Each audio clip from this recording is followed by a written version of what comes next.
একটি বিষয় আপনাদেরকে আমরা নিশ্চিত করতে চাই, দেশব্যাপী মানুষের মধ্যে চাহিদা আছে দ্রুত বিচার শুরু করার জন্য, কিন্তু আপনাদেরকে আমরা বলে দিতে চাই বিচার এবং আন্তর্জাতিক অপরাধ ট্রাইব্যুনালের যে বিচার, মানবতা বিরোধী অপরাধের বিচার, এটা কোনো সাধারণ বিচার নয়।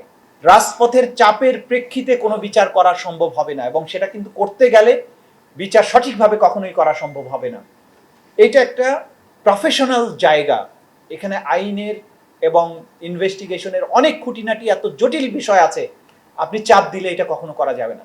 সুতরাং আমাদের ব্যাপারে আমরা জাতির সন্তানদেরকে আহ্বান জানাবো যে যাদের উপরে আমাদের দায়িত্ব আপনারা অর্পণ করেছেন, আমাদের উপরে আস্থা রাখুন, সঠিক বিচারটা যাতে হয়। তাড়াহুড়া করতে গিয়ে যদি মামলাটা ফেল করে, টানা সপ্তমবারের মতো বেস্ট টিস্যু পেপার ব্র্যান্ড হিসেবে স্বীকৃতি পেয়েছে বসুন্ধরা টিস্যু, তাহলে আমাদের এই জাতির আকাঙ্ক্ষা কখনো পূরণ হবে না এবং সেটা ন্যায় বিচার করা হবে না। সে কারণে যতটুকু সময় প্রয়োজন ততটুকু সময় এই ট্রাইব্যুনালকে, এই প্রসিকিউশনকে, তদন্ত সংস্থাকে আপনারা অ্যালাউ করবেন।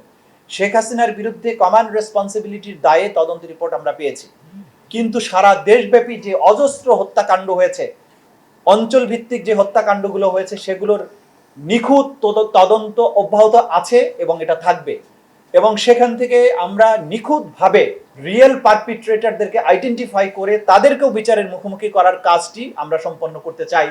সে ব্যাপারে আমাদের তদন্ত সংস্থা দৃঢ় প্রতিজ্ঞ আছে, তারা প্রতিনিয়ত সেই কাজগুলো করতে থাকবেন। কিন্তু সুপিরিয়র রেসপন্সিবিলিটির দায়ে শেখ হাসিনা সহ এই তিনজনের বিচার, এই প্রক্রিয়াটা এখন থেকেই শুরু হয়ে যাবে।